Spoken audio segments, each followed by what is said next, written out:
Kita melanjutkan pembahasan Injil Lukas pasal 1 ayat 39 sampai dengan 56. Beberapa waktu kemudian berangkatlah Maria dan langsung berjalan ke pegunungan menuju sebuah kota di Yehuda. Di situ ia masuk ke rumah Zakaria dan memberi salam kepada Elisabet. Dan ketika Elisabet mendengar salam Maria, melonjaklah anak di dalam rahimnya, dan Elisabet pun penuh dengan Roh Kudus. Lalu berseru dengan suara nyaring, "Diberkatilah engkau di antara semua perempuan, dan diberkatilah buah rahimmu. Siapakah aku ini sampai ibu Tuhanku datang mengunjungi aku? Sebab sesungguhnya ketika salammu sampai kepada telingaku, anak yang di dalam rahimku melonjak kegirangan. Dan berbahagialah ia yang telah percaya, sebab apa yang dikatakan kepadanya dari Tuhan akan terlaksana." Lalu kata Maria, "Jiwaku memuliakan Tuhan, dan hatiku bergembira karena Allah juru selamatku, sebab ia telah memperhatikan kerendahan hambanya. Sesungguhnya mulai dari sekarang segala keturunan akan menyebut aku berbahagia, karena Yang Maha Kuasa telah melakukan perbuatan-perbuatan besar kepadaku, dan namanya adalah kudus. Dan rahmatnya turun-temurun atas orang yang takut akan dia, yang memperlihatkan kuasanya dengan perbuatan tangannya, dan mencerai-beraikan orang-orang yang congkak hatinya. Ia menurunkan orang-orang yang berkuasa dari tahtanya, dan meninggikan orang-orang yang rendah. Ia melimpahkan segala yang baik pada orang yang lapar, dan menyuruh orang yang kaya pergi dengan tangan hampa. Ia menolong Israel hambanya, karena ia mengingat rahmatnya, seperti yang dijanjikannya kepada nenek moyang kita, kepada Abraham dan keturunannya untuk selama-lamanya. Dan Maria tinggal kira-kira 3 bulan lamanya bersama dengan Elisabet, lalu pulang kembali ke rumahnya." Saudara, pada kali yang lalu kita sudah membahas bahwa malaikat datang kepada Maria dan menyampaikan bahwa dia akan mengandung dari Roh Kudus dan sebagainya. Saudara, setelah mendengar berita dari malaikat itu, ada 2 hal yang dilakukan oleh Maria, dan ini akan kita bahas. Yang pertama adalah mengunjungi Elisabet, dan yang nanti kedua dia memuji Tuhan, ya. Karena kita akan membahas tentang Maria mengunjungi Elisabet. Ini poin yang pertama dalam ayat 39. Kita baca sekali lagi. Beberapa waktu kemudian berangkatlah Maria dan langsung berjalan ke pegunungan menuju sebuah kota di Yehuda. Kalaupun tidak dikatakan eksplisit menuju tempatnya Elisabet, tapi tadi cerita selanjutnya jelas sekali dia pergi ke rumahnya Elisabet. Saudara, apa tujuan Maria mengunjungi Elisabet? Pertama, saudara, poin A, untuk membuktikan kata-kata malaikat dalam ayat 36 yang menyatakan bahwa Elisabet yang sudah tua dan mandul itu sekarang mengandung. Mau dibuktikan sama dia, benar enggak? Saudara, ayat 36, "Dan sesungguhnya Elisabet anakmu itu, ia pun sedang mengandung seorang anak laki-laki pada hari tuanya, dan inilah bulan yang ke-6 bagi dia yang disebut mandul itu." Saudara, bukannya Maria itu tidak percaya pada kata-kata malaikat itu. Dia jelas sudah percaya, tapi dia tetap melakukan semua itu untuk meneguhkan imannya. Dan juga ada hal seperti itu tidak salah, ya. Jadi membuktikan kebenaran firman itu bisa menguatkan iman. Saudara, kita bisa melakukan hal itu dengan beberapa cara, dengan banyak cara, ya. Misalnya kalau belajar arkeologi, atau misalnya dengan pergi ke Israel. Sekalipun pergi ke sana itu tidak menyenangkan. Saya di satu sisi kepingin pergi ke sana, di sisi lain saya tidak kepingin pergi ke sana, karena ya memang itu daerah bahaya, ya. Setiap saat bisa meledak perang. Lalu Yahudi itu sangat tidak menyenangkan. Saya tidak senang sekali dengan Yahudi. Setelah pergi ke sana tanpa ngomong apapun, saudara, kacamata hitam itu dibuang di tong sampah tanpa bilang apa alasannya, dibuang di tong sampah begitu saja, titik. Nggak jengkel gimana dengan sikap model seperti itu? Lalu kalau lihat tempo hari yang Isra waktu di Dinoyo, ya, dia tunjukkan slide-nya itu, ya. Waduh, baru ngelihat saya sudah kepanasan. Dan ini kalau saya di sana, saya bisa bayangkan, saya ini paling tidak tahan panas, saudara. Dan makanannya amit-amit tidak enaknya setengah mati katanya. Ini yang ngomong seperti itu banyak, ya. Tapi ada juga orang yang bilang enggak. Siapa yang bilang tidak enak? Ya tergantung yang ngurus bagaimana. Ya, tapi itu urusan makan itu lain. Tapi pokoknya banyak aja tidak enak. Nah, tapi sebetulnya pergi ke sana itu tetap punya keuntungan ya. Kita bisa melihat Alkitab itu lebih hidup. Misalnya kalau kita sekarang cuma baca Alkitab Danau Galilea, kita tidak ngerti danaunya modelnya bagaimana dan mengapa kok tahu-tahu bisa ada badai. Tapi kalau kita pergi ke sana melihat peta geografi dan sebagainya, kita mungkin akan lebih bisa mengerti, oh peta geografisnya yang menyebabkan badai itu bisa datang secara mendadak di tempat itu. Saya cuma tahu itu dari buku tafsiran. Tapi kalau saya melihat tempatnya sendiri langsung, apalagi kalau guide-nya itu mengerti lalu bisa menjelaskan, maka itu menjadi lebih hidup. Jadi saudara, sebetulnya pergi ke sana itu memang ada gunanya untuk melihat hal-hal semacam demikian.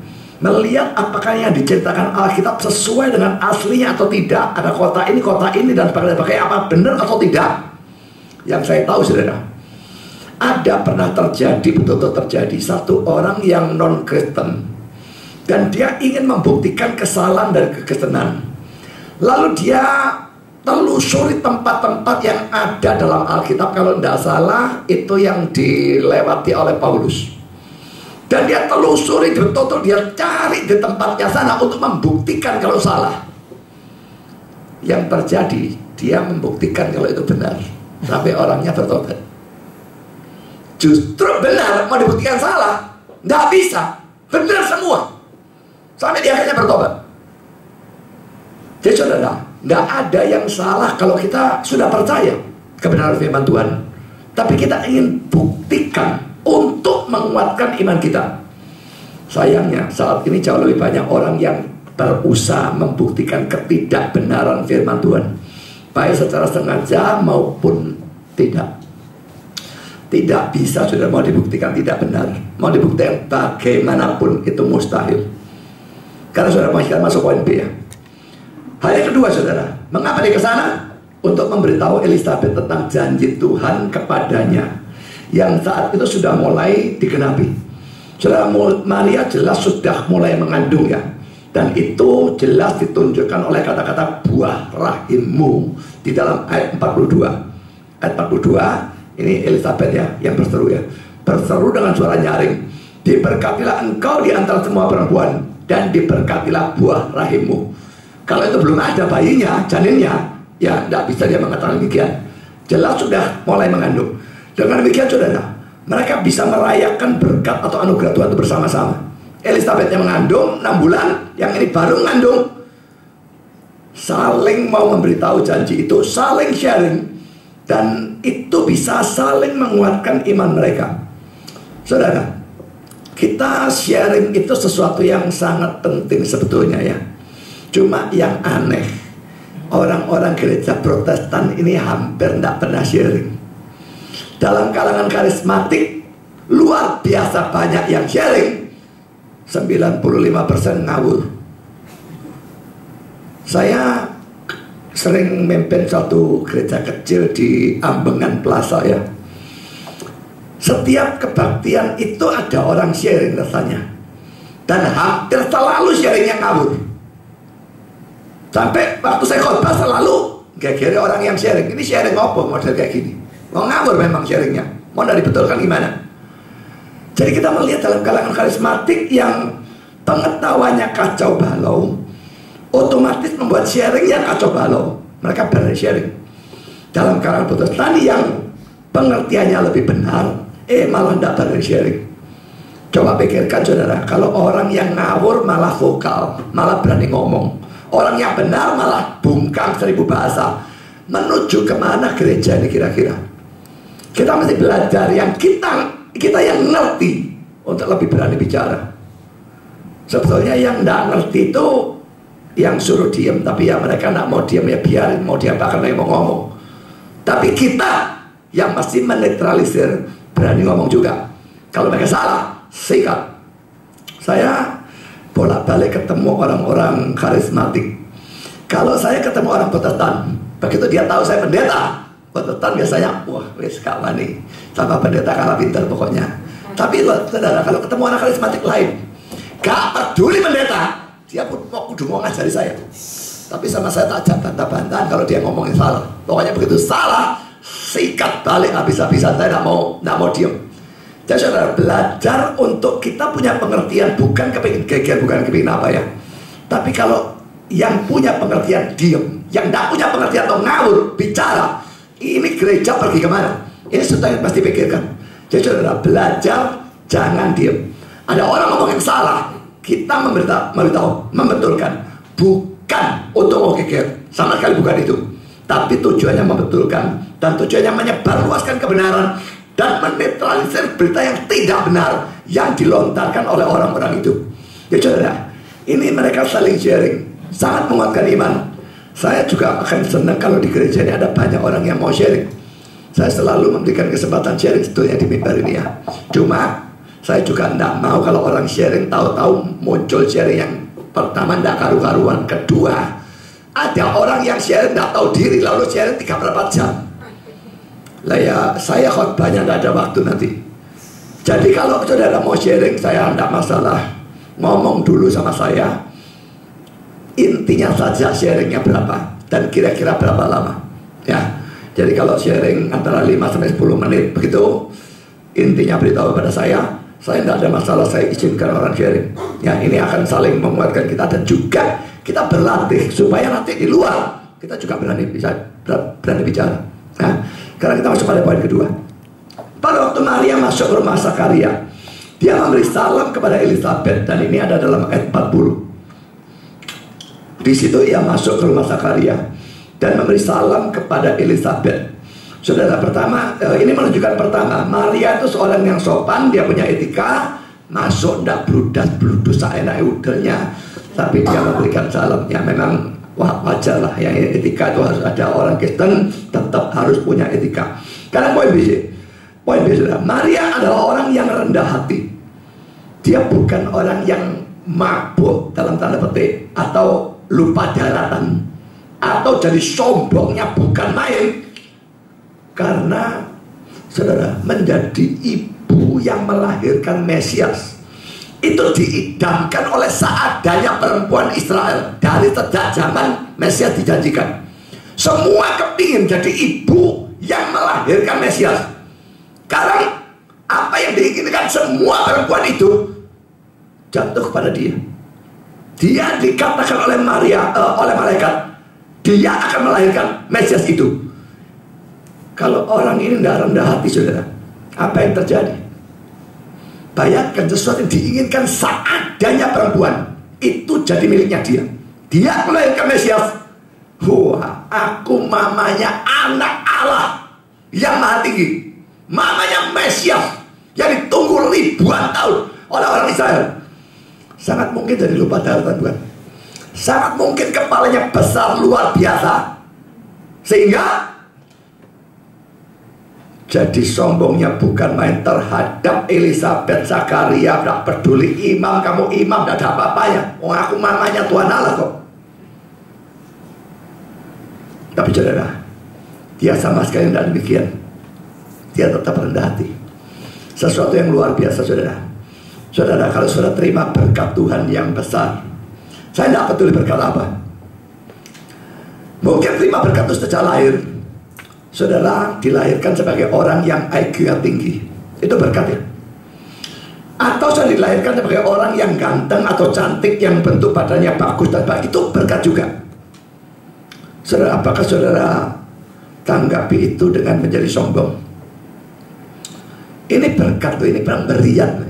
Apa ya yang membuat kita sombong? Mau kita dikasih kok. Atau saudara mendapatkan berkat dalam kehidupan ini, misalnya jadi kaya, naik pangkat, ya biasanya pegawai, tahu-tahu jadi direktur, jadi manajer dan sebagainya gitu ya. Atau saudara lulus, wah, cum laude, dapat gelar-gelar S2, S3, S4, tidak tahu S apa lagi. Saudara, apakah itu membuat saudara mabuk, lupa daratan, jadi sombong? Mungkin saudara semua pernah dengar ceritanya Petruk jadi ratu ya. Petruk jadi ratu, saya pernah baca ceritanya. Wih, merteges banget orang gendeng satu ini ya. Tapi waktu itu namanya dongeng kok saudara ya. Tapi dongeng itu bisa terjadi sungguh-sungguh, saudara. Saya kadang-kadang tidak habis pikir ada orang model seperti itu ya. Tapi ya gembala sedang kita yang dulu tuh modelnya kan kayak begitu. Jadi gembala sidang, Petrus tadi ratu, gendeng. Saudara percaya atau tidak, waktu saya dulu di ITS ya, beberapa lifting, beberapa angkatan di atas saya, itu ada satu orang waktu itu wisuda lalu dia lulus. Nah, temennya satu angkatan, saudara, manggil dia sekarang konco ya, masih misalnya namanya Haryo. Har, baru wisuda itu sudah, jangan panggil Haryo, panggil aku Pak.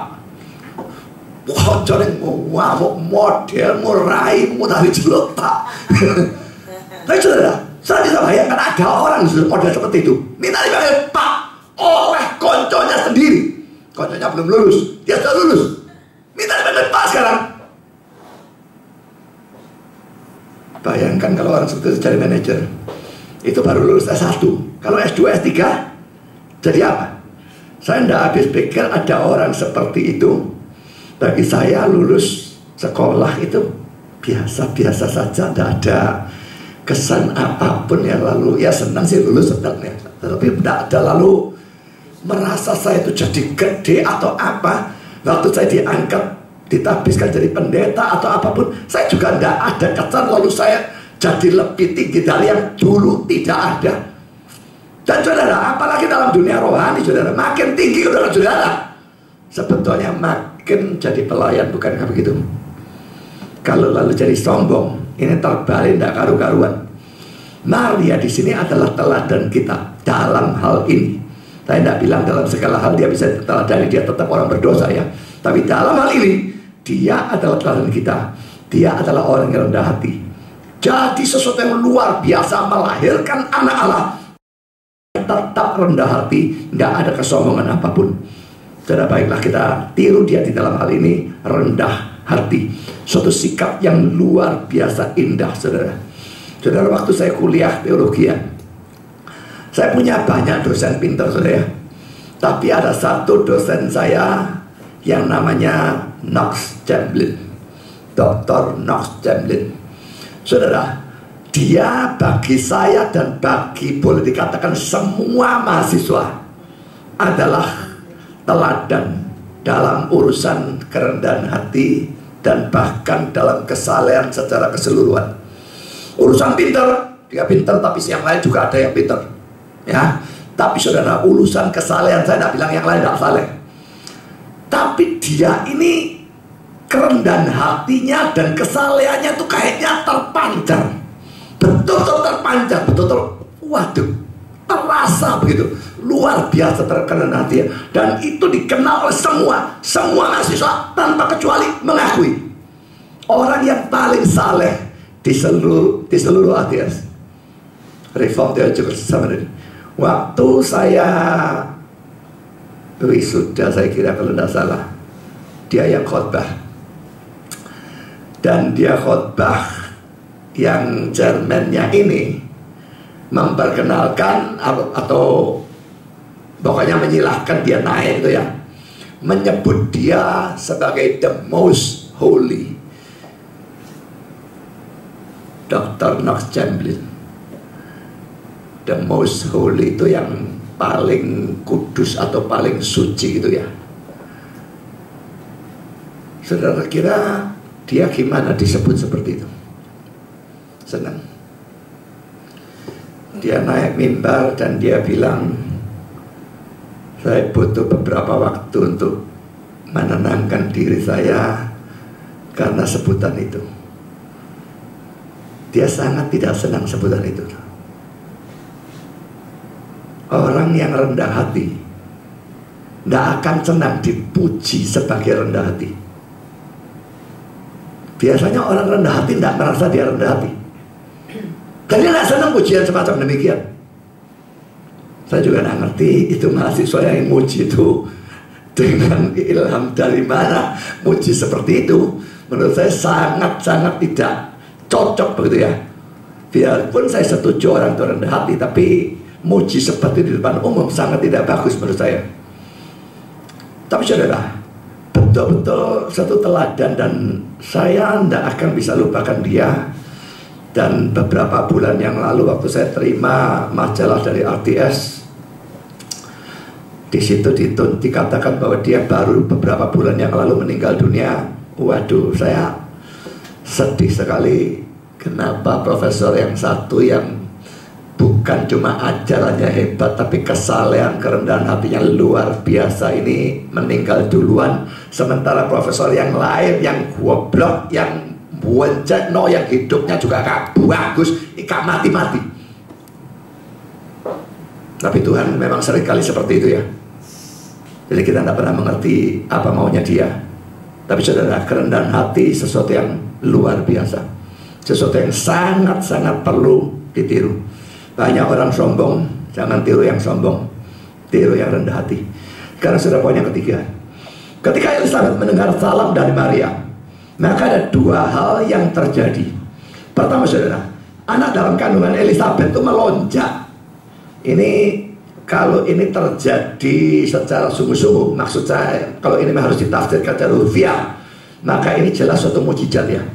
Tidak ada kemungkinan anak itu mendengar salamnya Maria, omong kosong dia bisa mendengar, ya. Apalagi melonjak, janin melonjak.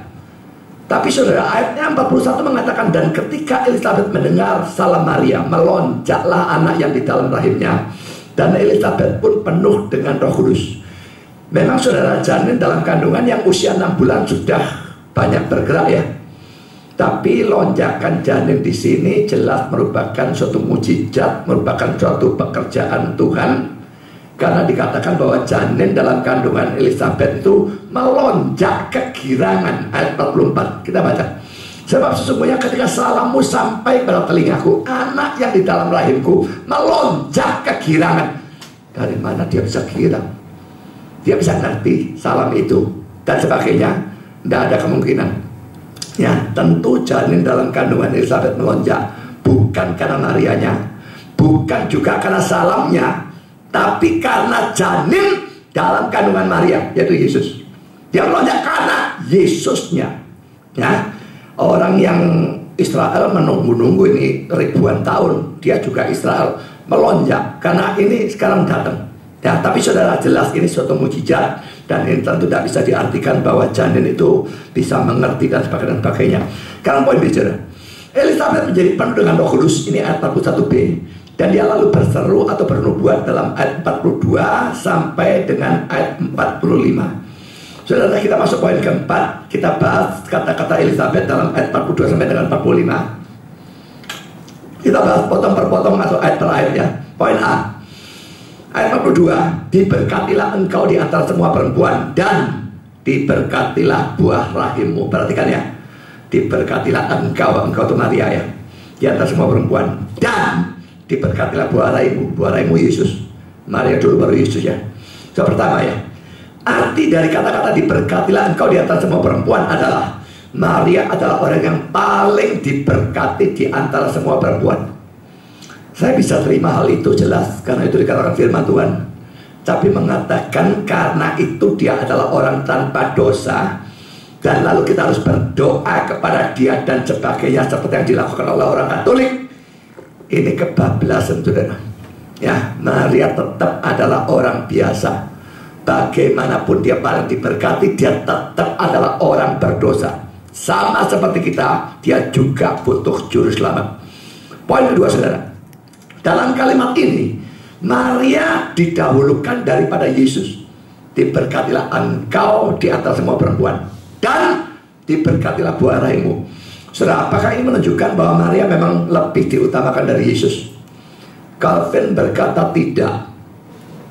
Menurut Calvin, kalau tafsirannya Calvin, kata dan yang tadi saya beri warna itu ya, kata dan itu berasal dari kata Yunani kai. Dan biarpun kata kai itu memang pada umumnya diartikan dan, tapi dan bukan satu-satunya arti. Kadang-kadang bisa diterjemahkan tetapi, kadang-kadang bisa diterjemahkan karena, dan Calvin menerima terjemahan karena. Jadi maksud dari seluruh kalimat ini, Maria diberkati karena keadaan diberkati dari Yesus. Itu tafsiran Calvin. Saya sendiri biarpun menganggap tafsiran Calvin ini bisa saja, tapi menurut saya tidak harus ditafsirkan seperti itu ya. Bahwa Maria disebut dulu lebih daripada Yesus, tidak ada yang aneh dengan hal itu. Apalagi kalau Yesusnya ditinjau sebagai manusia, dia tetap anak dari Maria. Mamanya sebutkan lebih dulu, tidak ada masalah. Jadi itu bukan alasan untuk mengatakan bahwa Maria lebih tinggi daripada Yesus. Adalah wajar mamanya disebutkan dulu. Masa janin disebutkan lebih dulu daripada mamanya? Itu jadi aneh kan kalimatnya. Ya, jadi menurut saya tidak ada masalah. Tapi itu tidak mungkin diartikan Maria lebih tinggi dari Yesus karena dia disebutkan lebih dulu. Nonsen kalau dia lebih tinggi dari Yesus. Kalau sudah poin B, ayat 43 dan 44. Ini lanjutan kata-kata Elizabeth ya. Siapakah aku ini? Sehingga ibu Tuhanku datang mengunjungi aku. Sebab sesungguhnya ketika salammu sampai pada telingaku, anak yang di dalam rahimku melonjak kegirangan. Saudara, pertama-tama ayat 43 ini menunjukkan kerendahan hati Elizabeth. Jadi saudara, Maria tadi rendah hati, Elizabethnya juga rendah hati. Dua orang yang rendah hati ketemu. Cocok saudara ya. Saudara, pertanyaan siapakah aku ini? Sampai ibu Tuhanku datang mengunjungi aku. Aku tidak layak. Kamu tuh ibu Tuhan. Kenapa kunjungi aku? Siapa aku? Ini sesuatu yang jelas-jelas menunjukkan kerendahan hati. Masa tidak layak, tidak pantas dikunjungi ibu Tuhan. Jadi ini betul-betul menunjukkan kerendahan hati. Dan saudara, pertanyaan siapakah aku ini perlu kita masing-masing sering tanyakan kepada diri kita sendiri. Khususnya kalau sudah kepalanya mulai agak membesar ya. Kalau kesombongan sudah mulai masuk sedikit saja, cobalah tanya, siapakah aku ini? Ya memang kalau jawabannya keliru, ya sombongnya tambah meledak saudara. Siapakah aku ini? Aku orang sugih. Siapakah aku ini? Aku orang pintar. Siapa aku ini? Aku direktur. Ya tambah gede saudara kepalanya. Tapi siapakah aku ini? Aku manusia. Aku manusia berdosa. Aku akan mati. Aku butuh juru selamat dan sebagainya. Aku tidak ada apa-apanya, tidak berdaya. Kalau Tuhan lindungi aku tiap detik, aku bisa mati. Kalau kita tahu jawabannya benar, yang alkitabiah, maka bertanya siapakah aku ini bisa membuang segala macam kesombongan. Maukah saudara lebih banyak tanya siapakah aku ini? Khususnya kalau saudara tahu yang sombong atau sudah mulai dimasuki oleh kesombongan. Yang kedua, Maria disebut oleh Elizabeth, dan Elizabeth dalam keadaan penuh Roh Kudus ya. Jadi kata-katanya tidak mungkin salah. Dia disebut ibu Tuhanku. Maria disebut ibu dari Tuhan. Saudara, ini menunjukkan bahwa istilah Bunda Allah di dalam kalangan Katolik untuk Maria itu adalah istilah yang alkitabiah, istilah yang benar. Sidang gereja Efesus kalau saya tidak salah tahun 431 Masehi mempersoalkan hal itu, karena waktu itu muncul suatu ajaran sesat yang namanya Nestorianisme dengan tokohnya Nestorius. Maria itu bukan Bunda Allah, dia Bunda Kristus. Kristus ini manusia, dia cuma melahirkan manusia. Bunda Kristus, Christotokos, bukan Theotokos. Bunda Kristus, bukan Bunda Allah. Jadi perdebatan rame. Sidang gereja Efesus tahun 431 memutuskan istilah Bunda Allah, Theotokos, itu yang benar. Tapi saudara, artinya sama sekali bukan seperti yang dimaksudkan oleh orang-orang Roma Katolik pada waktu mereka menyebut Maria sebagai Bunda Allah. Istilah Bunda Allah dipertahankan oleh sidang gereja Efesus karena atau tujuannya untuk menunjukkan bahwa anak yang dilahirkan oleh Maria betul-betul adalah manusia dan Allah dalam satu pribadi. Jadi dia melahirkan Allah maka dia bunda Allah. Tapi bukan berarti Allahnya tadi tidak ada, dilahirkan menjadi ada. Itu gila saudara kalau ngomong seperti itu. Juga bukan, oh bunda Allah, mamanya Allah. Allah kalah pangkat sama mamanya. Ini gila juga. Jadi saudara, istilah bunda Allah kita terima. Katolik sebut Maria bunda Allah, oke. Tapi ingat, artinya pada waktu sidang gereja Efesus tahun 431 memutuskan istilah bunda Allah dipertahankan, tujuannya cuma menunjukkan kesatuan Allah dan manusia dalam diri Yesus. Pada waktu dia dilahirkan Maria dan seterusnya, sejak dari kandungan dilahirkan, terus Allah dan manusia dalam satu pribadi. Jadi Maria melahirkan Yesus sebagai manusia, sekaligus pribadi itu ada Allah juga, manusia juga. Jadi dia sebut bunda Allah, tidak salah. Itu yang dituju oleh sidang gereja Efesus. Tapi saudara, orangnya benar, ya. Tapi pengertiannya itu sekarang menjadi salah pada waktu istilah bunda Allah digunakan oleh orang-orang Katolik. Jadi kalau bicara tentang istilah bunda Allah dengan orang Katolik, hati-hati. Jangan langsung setuju gitu saja. Dia pikir kita setuju dengan artinya juga, arti dari mereka. Bilang kita setuju istilahnya, tapi bukan arti yang kamu berikan. Seakan-akan bunda Allah dia lebih tinggi dari Allah. Itu tidak, sama sekali kita tidak terima. Ya. Yang ketiga saudara, baik Elizabeth maupun janin dalam rahimnya bisa mengetahui bahwa Maria mengandung anak Allah. Itu pasti laki-laki mujizat, itu pasti pekerjaan Tuhan. Karena poin C saudara, ayat 45. Dan berbahagialah ia yang telah percaya, sebab apa yang dikatakan kepadanya dari Tuhan akan terlaksana. Saudara, Elizabeth menyebut Maria berbahagia karena Maria percaya kepada firman Tuhan. Sebaliknya saudara, ada banyak penderitaan yang disebabkan karena ketidakpercayaan pada firman Tuhan. Jadi saudara, kalau saudara percaya pada firman Tuhan, saudara juga berbahagia. Ya, tapi ingat juga ya, kalau tidak percaya pada firman Tuhan, akan ada banyak penderitaan juga. Ya, jadi berbahagia yang percaya, silakanlah yang tidak percaya. Semacam demikianlah. Karena poin keempat, dari semua yang dikatakan Elizabeth ini, ada hal-hal yang bisa didapatkan. Pertama, Elizabeth itu tidak iri hati kepada Maria ya. Dia cuma jadi mamanya orang yang menjadi pendahulu Kristus. Memang Yohanes Pembaptis gede saudara. Dikatakan nabi-nabi tidak ada yang lebih dari dia, gede. Tapi Yohanes Pembaptis padahal Yesus kan ada bapaknya. Yohanes Pembaptis sendiri berkata, buka tali sepatunya pun aku tidak layak. Yesusnya jauh lebih gede. Elizabeth bisa iri hati kalau dia mau. Kok tidak aku yang lahirkan Yesus, dia yang lahirkan Yohanes Pembaptis ya? Kenapa tidak diwalik? Dia tidak iri hati. Dia juga diberkati. Orang lain diberkati lebih besar. Dia bersuka cita bersama-sama dengan Maria. So ini sesuatu yang bagus dan harus ditiru. Saya diberkati, orang lain diberkati lebih besar. Iri hati atau bersuka cita bersama dia. Saudara naik pangkat misalnya ya, dari pegawai biasa jadi wakil direktur.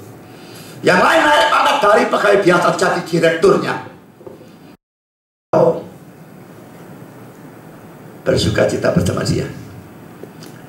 Saudara gajinya naik dari 5 juta jadi 10 juta misalnya.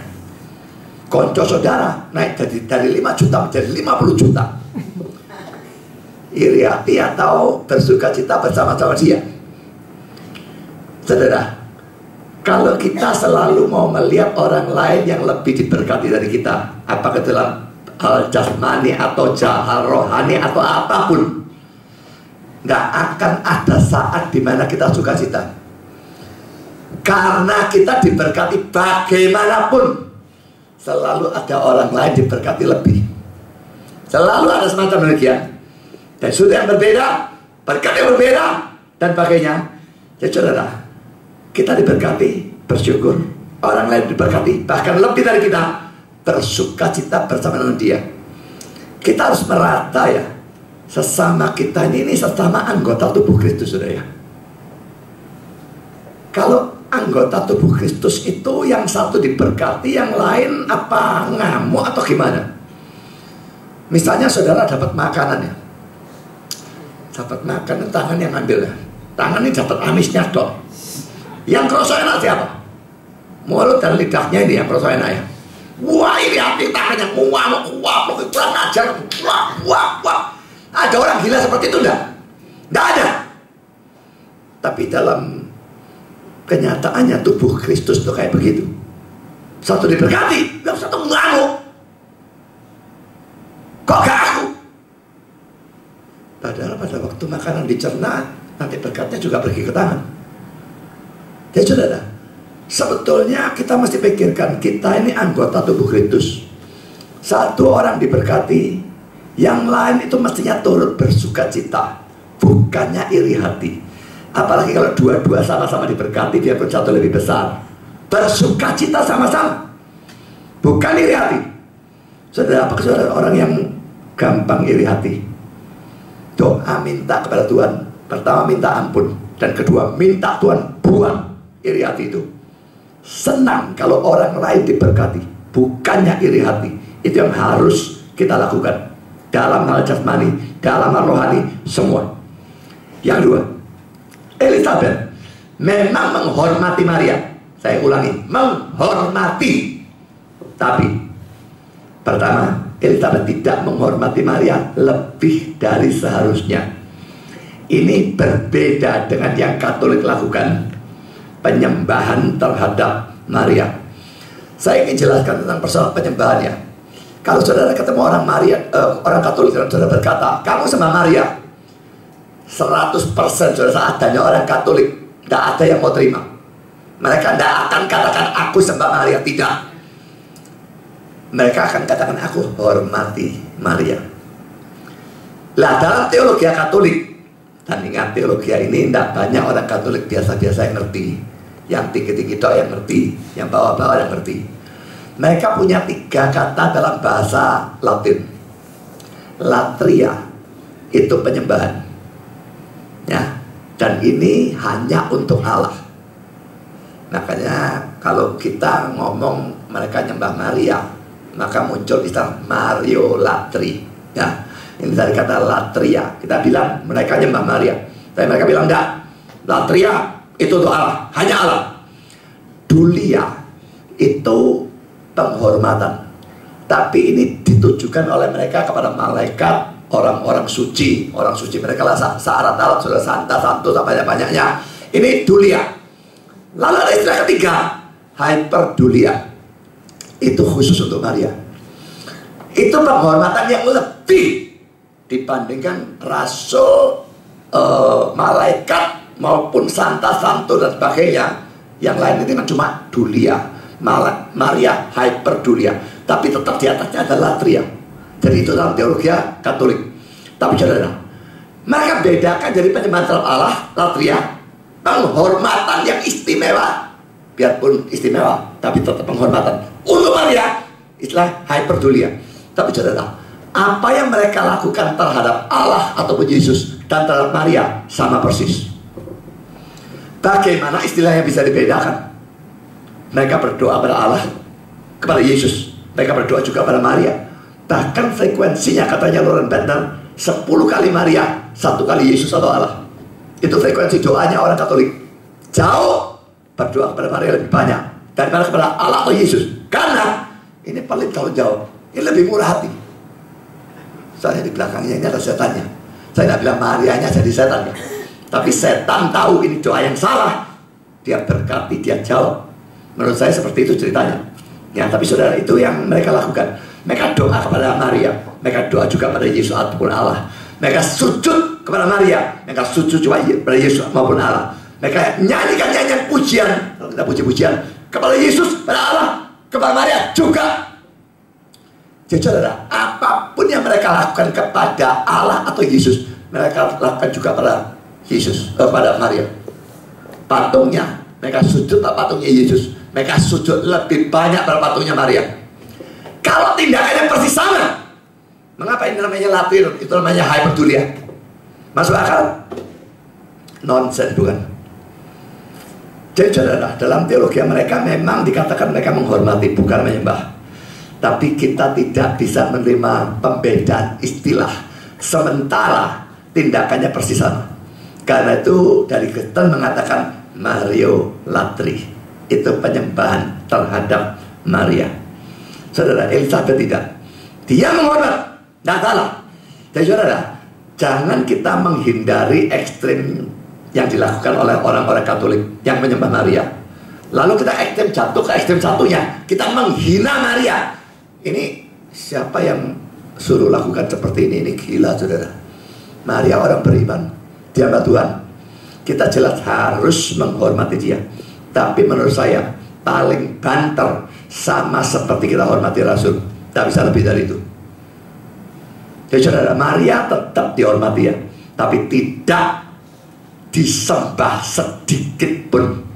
Doa ditujukan pada dia, nyanyian pujian ditujukan pada dia, itu semua salah sama sekali. Lalu Elizabeth menghormati Maria pada saat Maria masih hidup. Ini beda yang sangat menyolok saudara. Orang Katolik menghormati, atau lebih tepat menyembah Maria pada saat Marianya sudah mati. Tapi menurut mereka, Maria mati, tapi bangkit lagi. Cuma versi kebangkitannya ada dua versi lucu. Yang mana yang benar saya tidak tahu. Ya, tapi mereka percaya Maria itu bangkit dengan tubuh jasmaninya, naik ke surga seperti Yesus naik dengan tubuh jasmaninya. Dulu bahkan ya, hari kenaikan Maria ke surga itu lebih dirayakan dari mau undang saya 2 kali berturut-turut, Maret 1 kali, April 1 kali, 2 acara PA berseri. Lalu saya tanya, ya harinya bisa saya bilang, tapi temanya apa? Membahas semua ajaran sesat kecuali saksi Yehova. Soalnya saksi Yehova saya sudah pernah bahas di sana. Semua ajaran sesat kecuali saksi Yehova. 2 hari, 2 tahun gak cukup saudara. Kok 2 hari? Saya tanya hari, kamu mau saya bahas apanya? Orang-orang ini sering gak ngerti apa yang diminta saudara ya. Jadi bahas ajaran sesat 2 hari, semua lagi. Katolik 2 hari gak mari saudara. Katoliknya luar biasa banyak. Jadi kalau selama ini saudara menganggap Katolik dan Kristen itu mirip, kacek titik, atau saudara ngerti Katolik, atau saudara ngerti Kristen, atau saudara ngerti dua-dua. Kalau saudara ngerti dua-dua, saya akan tahu bedanya bumi dengan langit, Katolik dengan Kristennya. Bukan main, beda semua, dasarnya beda total. Itu agama yang sama sekali berbeda, sekalipun dulu asal usulnya sama. Jadi saudara, beda sama sekali. Mereka menghormati bahkan menyembah Maria yang sudah mati, biarpun mereka anggap dibangkitkan naik ke surga dengan tubuh jasmani. Kita tidak percaya omong kosong itu. Maria mati-mati, tidak ada kebangkitan, nanti akhir zaman baru bangkit. Tapi mereka percaya lain ya. Jadi saudara, Elizabeth menghormati Maria, tapi Maria satu masih hidup. Orang Katolik menghormati Maria yang sudah mati, itu sama sekali tidak pada tempatnya. Saudara mau menghormati orang tua saudara waktu masih hidup, tidak masalah, harus. Tapi menghormati orang tua saudara pada saat sudah mati, itu tidak pada tempatnya lagi, sama saja seperti mereka menghormati Maria yang sudah mati. Yang ketiga, Maria disebut diberkati dalam ayat 42 dan berbahagia dalam ayat 45. Saudara, William Barclay mengatakan bahwa sekalipun Maria diberkati dan berbahagia karena dia dipilih Allah untuk melahirkan Yesus, tapi tidak boleh dilupakan bahwa dia juga sangat menderita karena hal itu. Khususnya pada waktu melihat Yesus menderita luar biasa dan akhirnya mati di atas kayu salib. Ibu mana menderita lihat anaknya begitu kan? Tidak mungkin saudara. Kalau anak saudara dicambuk 1 kali saja, saudara-saudara rasanya bagaimana saudara? Ini dicambuk ya hancur lebur, dipakukan, tergantung, menderita, sudah tidak model orang, berlepotan darah, tidak karu-karuan. Dia pasti menderita luar biasa. Jadi saudara, di satu sisi dia diberkati, dia berbahagia, dia dipilih oleh Allah untuk suatu kedudukan yang luar biasa istimewa, melahirkan Mesias yang dinanti-nantikan selama ribuan tahun, satu-satunya juru selamat dunia. Tapi tidak boleh dilupakan saudara, orang dipilih untuk hak seperti itu juga tidak bisa tidak akan mengalami penderitaan yang luar biasa. Jadi saudara, kepingin dipilih atau tidak dipilih, makin dipilih menjadi seseorang yang luar biasa berguna untuk Tuhan, percayalah makin saudara menderita habis-habisan. Tidak bisa tidak terhindarkan saudara. William Barclay berkata, dipilih oleh Allah sering berarti mahkota sukacita dan salib kesedihan pada saat yang sama.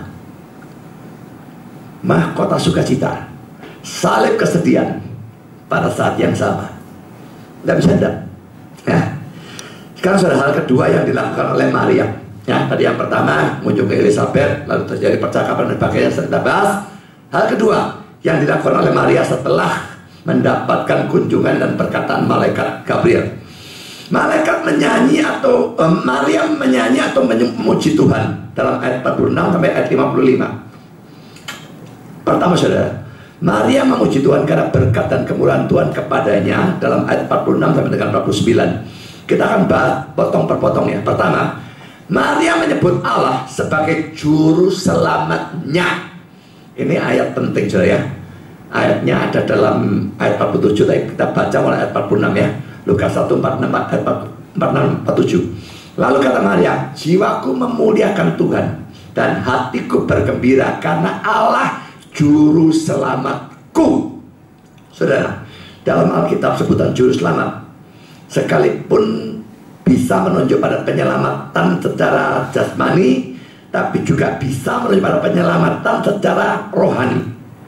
Tapi lebih-lebih pada waktu bagian dibanding-bandingkan, lalu dihubungkan dengan Matius 1:21, di mana Yesus dikatakan akan menyelamatkan umatnya dari dosa mereka. Maka kata juru selamat di sini rasanya lebih condong pada penyelamat secara rohani. Menyebut Allah juru selamatku. Sekarang saya tanya, kalau ini diartikan rohani, dan kalau Maria memang adalah seperti klaim dari orang-orang gereja Katolik bahwa dia itu suci murni, lahir tanpa dosa dan hidup tanpa dosa belas, maka bagaimana dia punya juru selamat? Tanya kepada orang Katolik, kalau dia bilang Maria suci murni, mengapa Maria bisa berkata Allah juru selamatku? Dia mestinya berkata Allah juru selamat dunia kecuali aku. Kalau dia suci murni, suci murni tidak butuh juru selamat. Tapi ini Allah juru selamatku. Ya saudara, Maria juga orang berdosa ya. Satu-satunya dikecualikan dari dosa itu Yesus. Dan itu bisa terjadi karena Maria mengandung dari Roh Kudus. Tapi pada waktu seseorang itu lahir atau dikandung, karena dua laki dan perempuan ini hubungan seks biasa, tidak bisa tidak, dosa asal harus terjadi, tidak bisa tidak. Dan Maria kan anaknya papa mamanya yang kawin secara normal dan hubungan seks secara normal. Tidak bisa tidak, Marianya lahir bahkan dikandung dalam dosa. Itu tidak bisa terhindar. Katolik pakai logika maunya. Kalau Yesus itu suci, bagaimana mungkin dia lahir suci kalau mamanya berdosa? Jadi Marianya harus berdosa. Oh gitu ya, logikanya rodok masuk akal titik-titik ya. Yesusnya suci, ya mamanya juga harus suci. Kalau mamanya dosa, ya anaknya berdosa. Tapi sekarang coba saudara dipikir, apakah logika itu memang betul-betul logis atau tidak? Kalau memang rumus itu mau diberlakukan, Yesus suci, mamanya harus suci. Nah sekarang ditanya, diteruskan, Maria kok bisa suci? Berarti bapak mamanya harus suci. Kalau mau rumus itu diberlakukan konsisten, Lalu papa mamanya Maria kok bisa suci? Berarti mangkongnya Maria 44 harus suci. Lalu kalau diteruskan lagi, mak copoconya 88 harus suci. Diteruskan lagi, di atasnya mak copoco namanya apa saya tidak ngerti. Nah, diteruskan terus sampai ke Adam dan Hawa. Dan itu mustahil. Orang Katolik pun tidak bisa menerima. Orang Katolik pun mengakui Adam dan Hawa berdosa kok. Tapi itu konsistensi yang harus diambil, konsekuensi yang harus diambil. Kalau rumus mereka mau diberlakukan, Yesus suci, mamanya harus suci. Kalau mau konsisten, naik terus sampai Adam dan Hawa. Suatu kekonsistenan yang mereka tidak akan mau terima. Tapi kalau tidak mau terima, tidak konsisten. Rumusmu kamu dewek yang buat, lalu kamu sendiri yang tolak. Itu tak lucu lah. Jadi saudara, kita percaya apa yang Alkitab katakan. Semua manusia berdosa, satu-satu yang dikecualikan Yesus. Dia bisa lepas dari dosa asal karena Maria mengandung bukan dari hubungan seks dengan siapapun, tapi Roh Kudus lakukan mujizat pada sel telurnya langsung menjadi janin. Maka hukum dosa asal bisa disingkirkan. Hanya kasus Yesus. Yesus satu-satunya suci murni, tanpa dosa, sejak lahir terus sampai selama-lamanya. Maria tidak. Maria sama seperti kita. Dia orang beriman, dia orang saleh, tapi dia bukan orang suci. Dia tetap adalah orang berdosa. Seandainya dia tidak percaya Kristus, dia masuk neraka, itu saya jamin. Saya percaya dia percaya.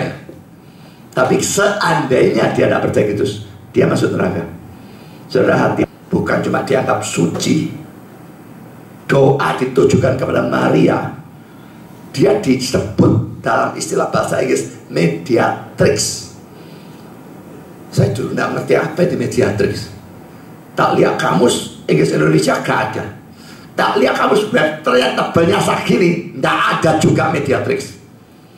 Baca buku-bukunya Katolik, akhirnya saya bisa menarik kesimpulan mediatrix itu bentuk feminin dari mediator, ya, itu laki-laki. Yesus mediator, Maria mediatrix. Lalu ada berapa pengantara jadinya? 2. Sementara 1 Timotius 2 ayat 5 mengatakan Allah itu Esa. Esa pula dia yang menjadi pengantara antara Allah dan manusia, yaitu manusia Kristus Yesus. Bagaimana 2 pengantara bisa cocok dengan ayat itu yang mengatakan pengantara cuma 1? Lalu kalau Yesus disebut Redeemer, Maria disebut Co-Redeemer di dalam Katolik. Redeemer itu penebus, co rekan ya, kayak pilot dan co-pilot ya. Ini ada rekan yang bantu ya.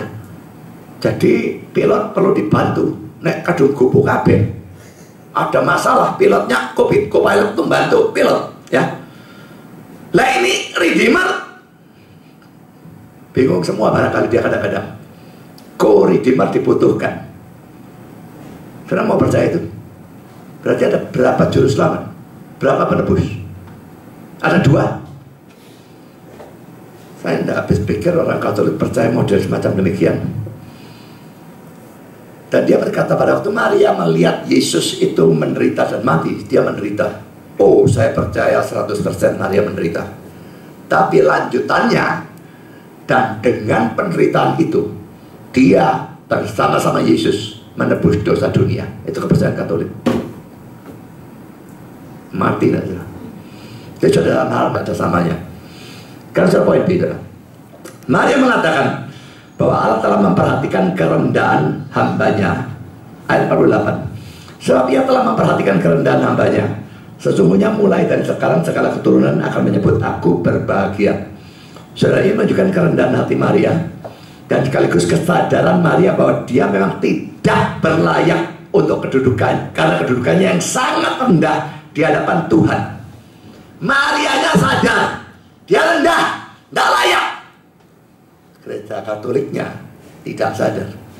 Gereja Katoliknya meletakkan Maria di atas, yang seandainya Maria sekarang masih ada nangis tak karu-karuan dia melihat dia ditinggikan seperti itu.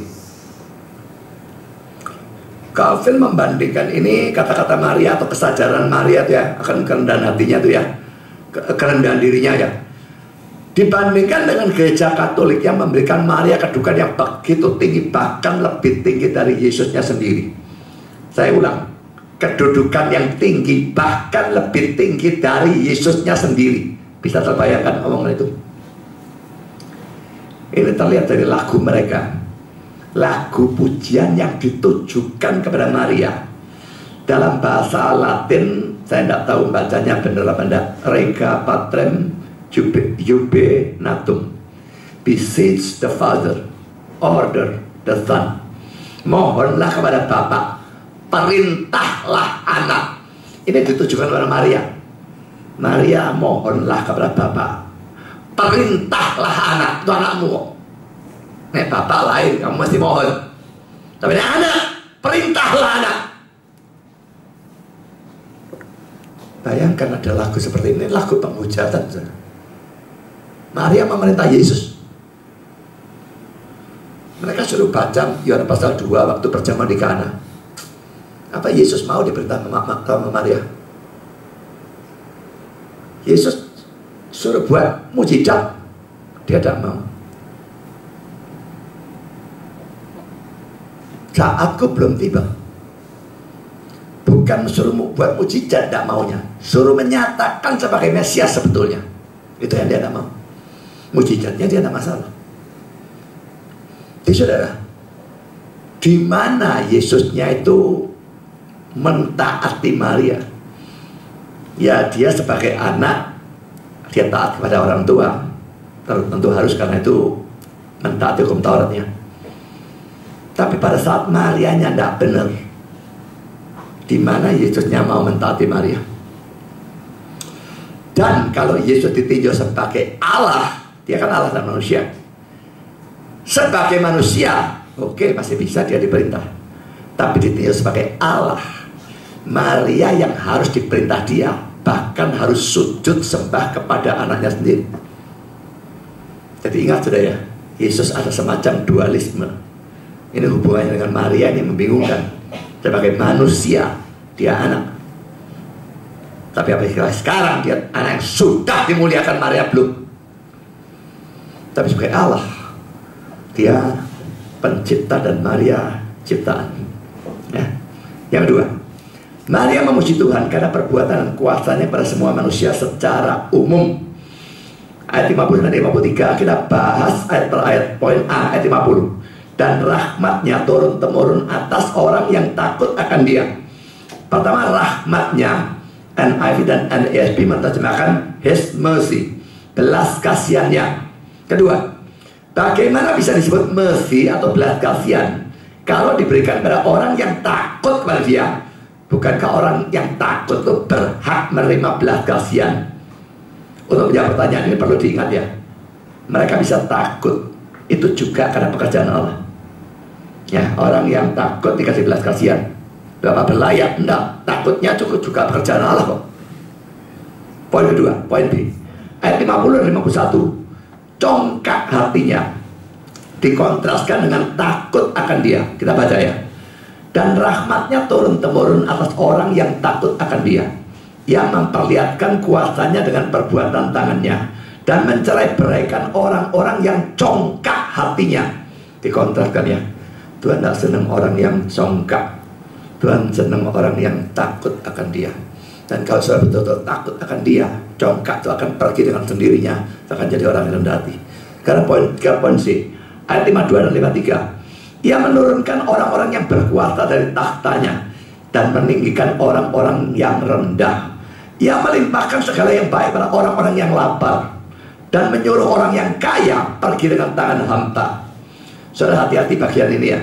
Sama kalau kita nafsirkan cerita Lazarus dan orang kaya, tidak boleh diartikan oh seadanya orang kaya masuk neraka dan seadanya pengemis masuk surga. Buktinya di surga si Lazarus bareng sama Abraham, dan Abrahamnya kaya. Jadi saudara, ini tidak boleh diartikan semacam demikian. Ayat ini juga, orang berkuasa direndahkan semua, orang-orang rendah ditinggikan semua, orang yang lapar dilimpahi yang baik semua, orang yang kaya semua disuruh pergi dengan tangan hamba. Begitu berlaku mutlak. Tidak masuk akal diartikan mutlak, saudara.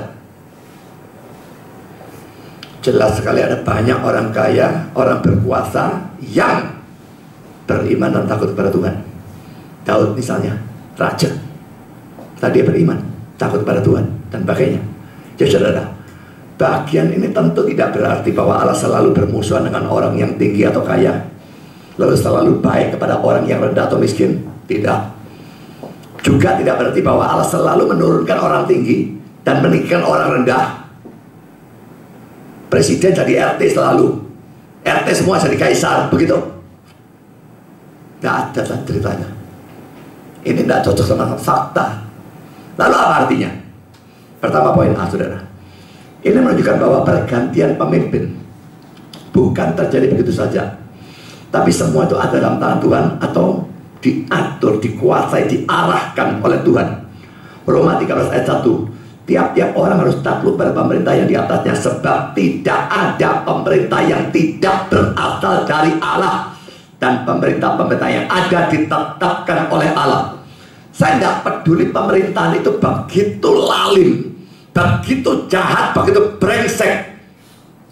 Semua pemerintah Allah yang menetapkan. Lalu kenapa tetap orang brengsek? Dia pasti punya tujuan yang kita tidak ngerti. Tidak peduli itu Hitler atau siapapun, pokoknya dia naik tahta, Allah yang mengatur, dan dia pasti punya maksud. Tapi Allah yang menaikkan orang itu, dia berkuasa menurunkan orang yang tinggi itu karena kejahatannya, lalu dia berkuasa menaikkan orang rendah yang saleh. Karena itu kita harus berdoa supaya Tuhan memberi pemimpin yang baik. Saya kira kita doa syafaat ini agak kurang doakan negara ya. Tidak pernah doakan negara rasanya. Mungkin lain kali perlu doakan negara. Saya tidak tahu kayak Jokowi itu bagus tidak ya. Bagus betul-betul atau hanya permulaannya, saya tidak ngerti. Tapi pokoknya kalau dilihat sepintas kok genah kelihatannya. Kita doakan dia jadi presiden gitu ya. Dan doakan pokoknya yang karu-karuan turun semua.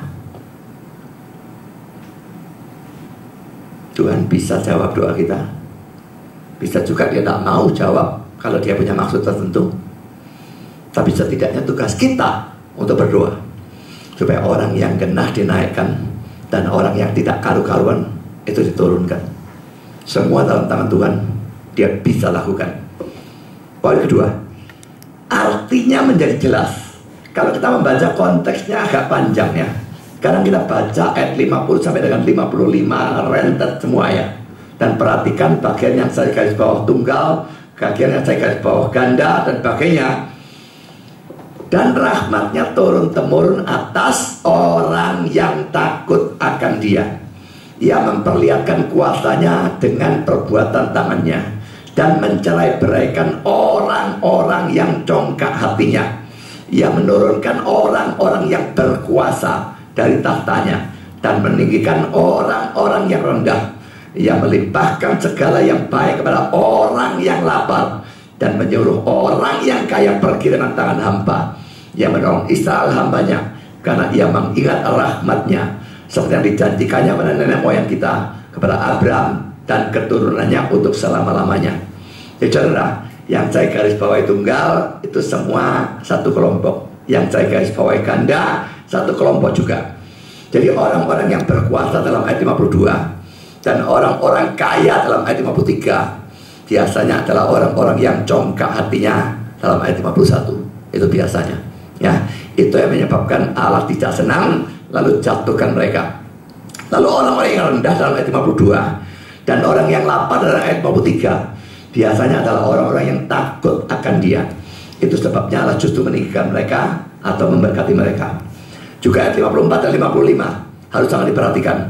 Orang yang diberkati adalah orang-orang pilihannya, hamba-hambanya, dan orang-orang kepada siapa dia memberikan janji-janji yang baik. Jadi saudara, baca ayat seperti ini jangan lalu bangga jadi orang miskin, jadi orang rendah ya. Karena kalau saudara miskin dan rendah tapi saudara tidak takut Tuhan, dan saudara termasuk orang pilihan, tidak ada untungnya belas jadi miskin dan rendah.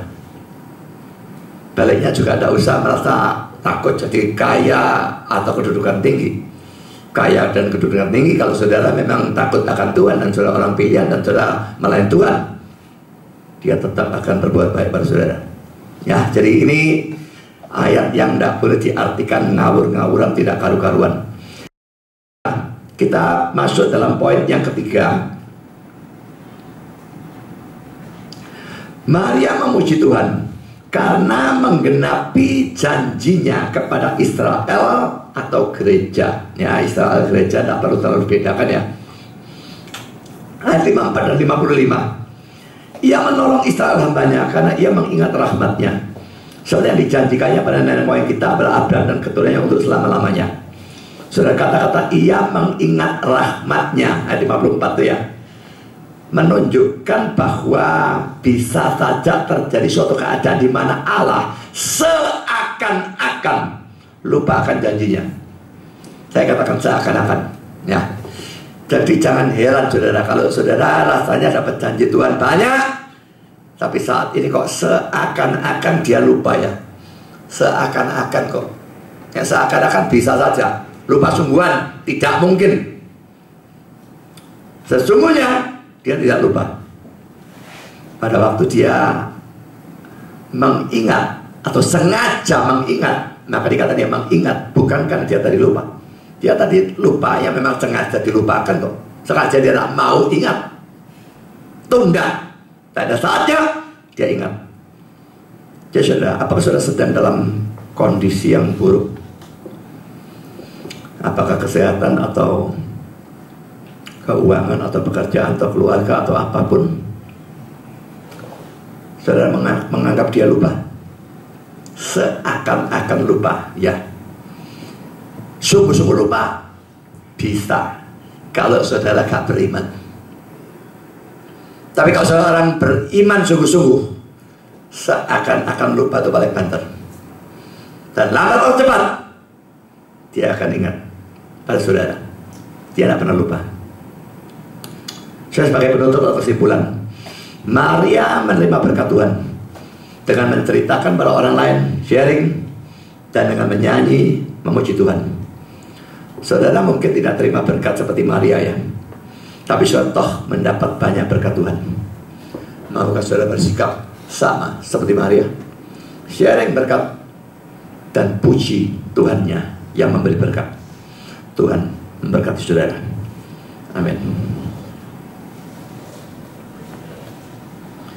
Mari kita berdoa.